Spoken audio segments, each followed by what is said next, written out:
باہر کے لوگ جانتے ہیں کہ جب تک ایک مسلمان کی نگاہوں کے اندر حیا ہوگی، اس کے دماغ میں حیا ہوگی، یہ اپنے دین کے لیے مضبوط سپاہی بنے گا۔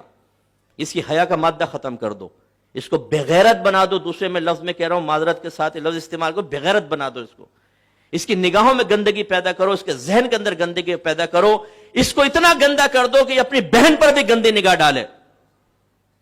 میرے استاد صاحب اس بات کے گواہ ہیں کہ ہمارے پاس ایسے ایسے کیسز آئے ہیں کہ سگی بہنوں سے زنا کیا ہے لڑکوں نے، سگی بہن کے ساتھ، اپنی سگی ماں کے ساتھ، اپنی پھپھی کے ساتھ، اپنی خالہ کے ساتھ۔ ایک بچے نے بتایا میرے بھائی نے خاندان کی کوئی عورت نہیں چھوڑی، اس نے ہر ایک کے ساتھ زنا کیا اور شرابیں پیتا رہا حتیٰ کہ اسی حالت میں مر گیا۔ آپ کو بعض باتیں سمجھ میں نہیں آئیں گی، یقین اس لیے نہیں آئے گا کہ آپ کے اطراف میں شاید ایسا نہیں ہو رہا۔ ہم جس ماحول میں کام کر رہے ہیں، لوگ پوری دنیا سے ہمیں اپنی فیلنگز بتاتے ہیں، اپنے مسائل بتاتے ہیں۔ اس وقت اتنا خطرناک ماحول چل رہا ہے، کچھ انتہا نہیں۔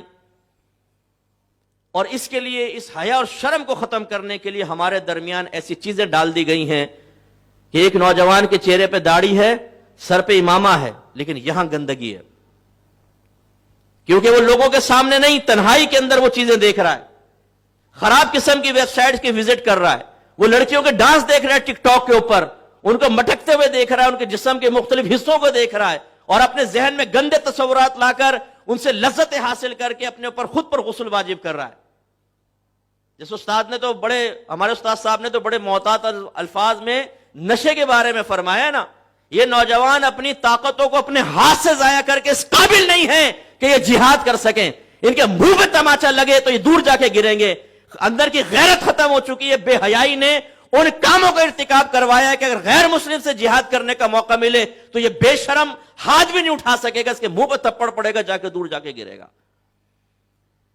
اور پھر ہماری بے حیائی، جب ہم یہ انٹرنیٹ سے بے حیائی حاصل کرتے ہیں، دل گندا، جو عورت گزر رہی ہے اس کو ٹیڑھی آنکھوں سے دیکھ رہے ہیں، برقع پوش نظر نہیں آ رہی، لیکن بھائی اپنی نگاہوں کی حفاظت میں گھر تک چھوڑ کر آ رہا ہے۔ واہ بھائی واہ، بڑا محافظ بھائی ہے بھائی، بہن کو کوئی گندی نگاہ سے نہ دیکھے، اس لیے اس نے یہ کردار خود اپنا لیا کہ میں نگاہوں کے ساتھ چھوڑ کر آؤں گا۔ اسکوٹر چلاتے ہوئے بیوی پیچھے بیٹھی پھر بھی ٹیڑھی آنکھوں سے دیکھ ہی لیتا ہے کہ سائیڈ میں کون جا رہی ہے۔ وہ بعض اوقات بیوی پھر ناخن مارتی ہے، اپنے کراٹے کا وار مارتی ہے، پھر اس کے گردے پہ لگتی ہے نا، ہاں چلا رہا نہیں، میں تو ایسے دیکھ رہا تھا۔ پھر یہ کیا ہے؟ ٹھرکی پن۔ یہ ٹھرکی پن کیسے پیدا ہوا؟ میرے پاس ایسے کیسز آئے، 6 بچے ہیں، سب جوان ہو گئے، شادی ہو گئی ہے، نانا دادا بن گیا ہے، اور رات کے 2:30 بجے بیٹھا ہوا چیٹ کر رہا ہے لڑکیوں کے ساتھ، اور نوجوان بن کے، میں 25 سال کا نوجوان ہوں، عمر 60 سال ہے، اور لڑکیوں کو پھنسانے کے چکر میں دادا جان۔ یہ کیا ہے؟ بے حیائی۔ میرے نوجوانوں یاد رکھیے گا، میری یہ بات یاد رکھیں، پہلے زمانے کے بزرگ پھر بھی بہت اچھے گزر گئے، یہ سائنسی ایجادات نہیں تھی۔ اگر آپ اپنی جوانی کے اندر اپنے اندر مادہ حیا پیدا نہیں کریں گے، اس کی حفاظت نہیں کریں گے، تو جو میں کہہ رہا ہوں وہ آپ کے ساتھ بھی ہوگا کہ آپ کے بیوی بچے ہو جائیں گے، آپ دادا نانا بن جائیں گے، لیکن ذہن کی گندگی ختم نہیں ہوگی۔ شیطان آپ کو چھوڑے گا نہیں، وہ آپ کے خاندان میں رکھ کر آپ کے ساتھ گندگی کروائے گا۔ ذہن گندا، خیالات گندے، گفتگو گندی۔ اسی لیے پھر ہماری گیدرنگ دیکھیں، ہمارے نوجوان ایسے شخص کے پاس بیٹھنا پسند نہیں کرتے جو نمازی ہے، داڑھی والا ہے، پرہیزگار ہے، وہ ہر بات پہ سبحان اللہ، ماشاءاللہ، الحمدللہ، انشاءاللہ کہے، وہ غیبت نہ کرے، چغلی نہ، ایسے سے گزارا نہیں ہوتا۔ ماں بہن کی گالیاں دینے والے، جس کو پورے محلے کی عورتوں کی جان پہچان ہو، کس کی بھابھی کس وقت نکلتی ہے، کس کی بہن کب کالج سے باہر جاتی ہے، ایسے لوگ ہماری گیدرنگ کے اندر ہوتے ہیں۔ پھر بیٹھتے ہیں، ان سے گندی باتیں، فحش قسم کی باتیں ہوتی ہیں، اور ہم اپنا وقت برباد کر کے اپنے گھر پہنچتے ہیں۔ کیوں یہ ہمارے اندر گندگی پیدا ہوئی؟ کیوں ہم اس طرح کے آوارگرد لڑکوں سے دوستی کر کے حفظ نفس کے لیے اپنی زندگی کے قیمتی کئی گھنٹے روزانہ برباد کر رہے ہیں فٹ پاتھوں پہ بیٹھ کر؟ اس لیے کہ ہمارے اندر سے مادہ حیا نکال دیا گیا۔ بہت سے ہمیں ایسے لوگ ملے جو دوسری کی بیویوں پہ نگاہ رکھے ہوئے ہیں، اور وہ چاہتے ہیں کہ یہ اپنے شوہر سے طلاق لے لے اور اس قدردان کے پاس آ جائے۔ قدردان کیسا؟ وہ دوستی کر لیں گے، پھر کہیں گے تمہارا شوہر تمہاری قدر نہیں کر رہا،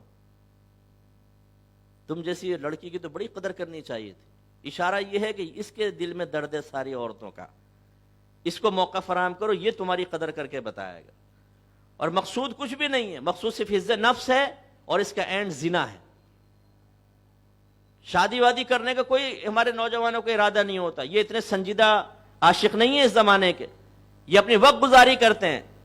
تو لہٰذا آپ کے ساتھ بھی اگر مادہ حیا کو نہیں پروان چڑھایا تو یہ کام ہوگا. بعض کو ایجوکیشن کے اندر پڑھتے ہیں, جو ان کے حال ہے نوجوانوں کے, پوچھئے ذرا ان سے کتنی بدنگاہیاں ہوتی ہیں, کتنا وہ لڑکیوں سے ان کو دیکھ دیکھ کے کس طریقے سے اپنی آخرت کو برباد کر رہے ہیں, اور کیا معاملات ہو رہے ہیں. یہ سب کیا ہے؟ مادہ حیا کی کمی کی وجہ سے یہ خرابیاں ہمارے اندر آ رہی ہیں. بعض مائیں ہمیں کہتی ہیں کہ مفتی صاحب میرا بیٹا تو بڑا نیک ہے, کبھی میں نے برائی نہیں دیکھی اپنے بیٹے میں. جی ماں والدہ آپ بالکل ٹھیک کہہ رہی ہوں گی, کبھی آپ نے برائی نہیں دیکھی کیونکہ آپ کے بیٹا ماں کے سامنے کبھی برائی نہیں کرتا ہے نا.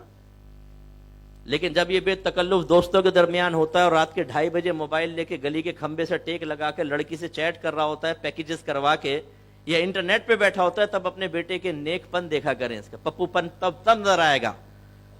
تو کتنے نوجوان ایسے ہیں جو ظاہر کے اندر اچھے ہیں, لوگ ان کی تعریف کرتے ہیں, لیکن ان کا باطن خراب ہو چکا ہے. یاد رکھیں, مادہ حیا جب تک صحیح انداز سے ہمارے اندر پیدا نہیں ہوگا, جس کی علامت یہ ہے کہ آپ خلوت میں ہوں چاہے جلوت میں, بے تکلف دوستوں کے درمیان ہوں چاہے اپنے گھر والوں کے, چاہے تنہائی میں ہوں چاہے آپ کے ساتھ کوئی ہو چاہے کوئی نہ ہو, ہر صورت میں آپ کو ایک یقین حاصل ہے کہ میرا رب مجھے دیکھ رہا ہے, اور مجھے اپنے رب کے دیکھنے کے یقین کے ساتھ اپنے آپ کو پھر ویسے رکھنا ہے کہ میرا اللہ تبارک و تعالیٰ جب مجھے دیکھ رہا ہے تو میں اس کے سامنے بے حیائی کا ارتکاب نہ کروں.